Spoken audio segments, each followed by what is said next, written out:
Vou explicar melhor. Os positivistas, eles defendem que quando houver um conceito jurídico indeterminado, quando houver um princípio, quando houver uma diretriz numa norma jurídica e ela não for clara, o juiz é que vai preenchê-la, é o juiz que vai dizer como aquilo ali deve ser aplicado. Primeira instância, depois os tribunais, obviamente contando com a ajuda da doutrina, mas ali no caso concreto é o juiz que vai decidir. Não tem como você colocar critérios para o juiz preencher estas lacunas, tá? Preencher o conteúdo desses conceitos jurídicos determinados, desses princípios são colocados, ou essas diretrizes que são amplas, né? Especificar essas diretrizes, colocar metas nessas diretrizes, enfim. Diz que não tem como. O Dworkin, ele chega e afirma que tem como você botar diretriz para o juiz. Que essas diretrizes, na verdade, existem. E essas diretrizes, elas existem por meio da moral que foi incorporada ao ordenamento jurídico. Seja pela prática, seja pelas decisões judiciais, seja pela doutrina, enfim. Então, o Dworkin, ele estabelece critérios para o juiz decidir quando houver o quê? Um conceito jurídico indeterminado na norma, quando houver um princípio, quando houver uma diretriz. Então, vou dar um exemplo. Direito à saúde. Uma norma jurídica que diz que todo brasileiro, todo cidadão tem direito à saúde. Se você levar um caso desse para o juiz, é uma norma muito ampla. O que é direito à saúde? É um conceito jurídico indeterminado. Então, quem vai decidir isso, no caso concreto, é o juiz. O positivista, ele vai falar que não tem como você colocar critério para o juiz decidir. Daí porque é importante que ele siga o quê? As normas infraconstitucionais feitas pelos poderes eleitos. Seja os legislativos, seja o quê? A administração pública. Então, um decreto presidencial, uma portaria do Ministério da Saúde.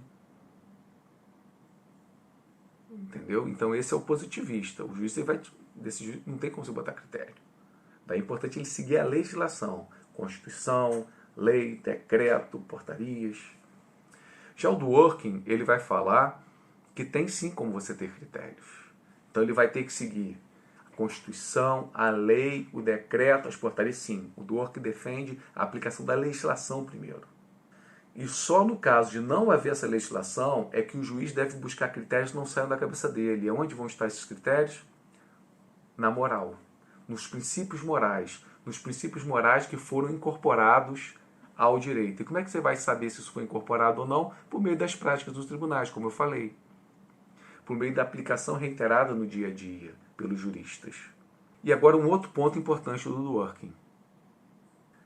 Pode superar a regra? Sim. Um dos grandes sucessos do Dworkin, né? Teses de sucesso do Dworkin, muito bem desenvolvido. Ele fala que sim. Mas o Dworkin, ele fala que você só pode superar a regra, o juiz só pode superar a regra quando ele provar que o ordenamento jurídico indicaria naquele sentido. Então não é tirar da cabeça dele. Ah, porque o princípio da legalidade, não. Ele tem que provar, ele tem que fazer um exercício hercúleo. O Dworkin não à toa chama o juiz dele, o juiz do exemplo dele, de Hércules, porque é um semideus, é um exercício de semideus, então é um exercício muito grande, ele tem que provar, né, que a moral que foi incorporada ao direito, ou seja, que seria jurídica, nesse caso, ela indicaria para a superação daquela regra. Então isso é muito difícil de se fazer, mas existem casos que sim. Um exemplo dado pelo Dworkin no seu livro, em um dos seus livros, é o quê? O filho que matou o pai. O filho mata o pai, fratricídio, e tem uma lei que diz o quê? Os filhos serão herdeiros do pai.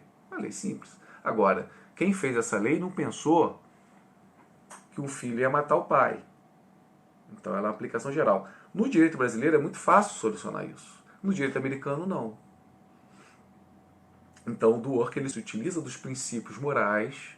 Ele alega que esse princípio ele teria sido o princípio de que a pessoa não pode se beneficiar com o seu ato torpe, ou seja, com o seu ato que é contrário à lei, ela não deve se beneficiar, e o direito, os tribunais não devem resguardar esta pessoa, então ele supera, por meio deste princípio, essa regra jurídica.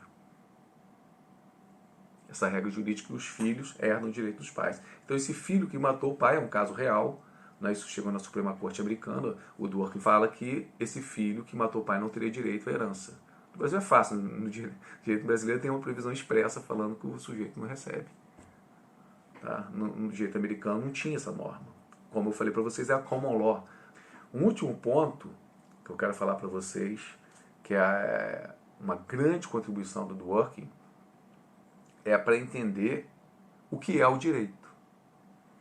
Então ele avança em relação ao Hart, que eu falei para vocês em outro vídeo, né, que para mim é o que melhor explica o que é o direito. Ele avança, né, e contribui, eu acho que completa esse entendimento do Hart.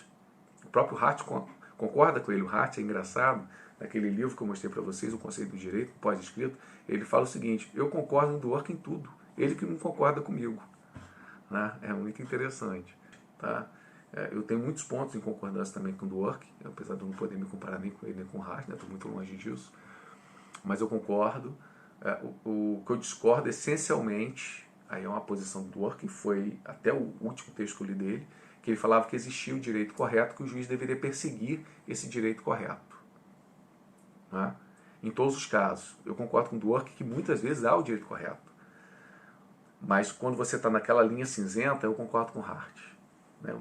Muitos casos não existe o direito correto. O Dworkin diz que não, que sempre vai existir e aí é importante o juiz perseguir esse direito correto. Né? Mas isso é um tema para a discussão a respeito disso para um outro vídeo. Tá? Mas é uma posição do Dworkin. E aí a última contribuição do Dworkin, ele explica o direito como sendo um romance em cadeia. Excelente essa visão. É um romance em cadeia. Então, o que é o direito? O direito, ele é a interpretação que é feita ao longo do tempo, não sem interrupção, e cada pessoa que interpreta e aplica o direito vai construindo o direito, o ordenamento jurídico. Então, eternamente, assim, sei lá, você tem uma nação, um ordenamento jurídico de 300 anos, há 300 anos o direito está sendo feito, é um romance em cadeia, e cada tribunal, né, cada decisão judicial, vai fazendo um pedacinho de capítulo dele. E você precisa tirar uma foto do momento, olhar para trás para ver qual é o direito. Né? E aí encaixa esse raciocínio dele da interconexão da moral com o direito. Ele é muito bom para mostrar, o Dworkin, ele demonstra muito bem essa interação entre a moral e o direito, como deve ser essa comunicação. Então, para fechar aqui o vídeo, o mais importante que eu acho, assim, para chamar a atenção do que é dito errado a respeito do Dworkin, é o seguinte: para o Dworkin, princípio supera a regra? Pode superar. Pode superar. O princípio, ele deve ser, no mais das vezes, aplicado pelos poderes eleitos. Poder legislativo, poder executivo. Correto? Porque eles têm legitimidade democrática. Para o juiz aplicar o princípio, ele deve mostrar de maneira muito clara de que ele consegue, ele é capaz de fazer a concretização desse princípio. Se não houver a norma, para o Dworkin, se não houver uma norma jurídica, um dispositivo legal específico para aquele caso, o Dworkin, ele exige, na posição dele, ele exige que o juiz se utilize dos princípios. Aí ele chama, ou seja, os princípios morais, dos princípios, para chegar na conclusão do caso, para ele fazer uma norma. Lembra que é common law. Se houver uma norma legal, um dispositivo específico, uma regra jurídica, o Dworkin diz que o juiz tem que aplicar essa regra jurídica. O juiz só vai poder superar essa regra jurídica se o juiz, de novo, se ele conseguir mostrar cabalmente que o princípio, ele indica que essa norma, esse dispositivo legal, essa regra jurídica deve ser superada. O que é muito difícil. Ele fala, se o juiz não conseguir mostrar isso de maneira muito clara, o juiz deve o quê? Aplicar a regra jurídica. senão ele estaria agindo de maneira contrária à lei, de maneira antidemocrática contra a democracia. Não é o contra majoritário que se espera da jurisprudência constitucional, não. Tá? Dos processos constitucionais do Tribunal Constitucional, não. Ele estaria agindo de maneira não legítima. Correto? Se tiver dúvida, faça a pergunta aí nos comentários, dê o like se você gostou e se inscreva no canal.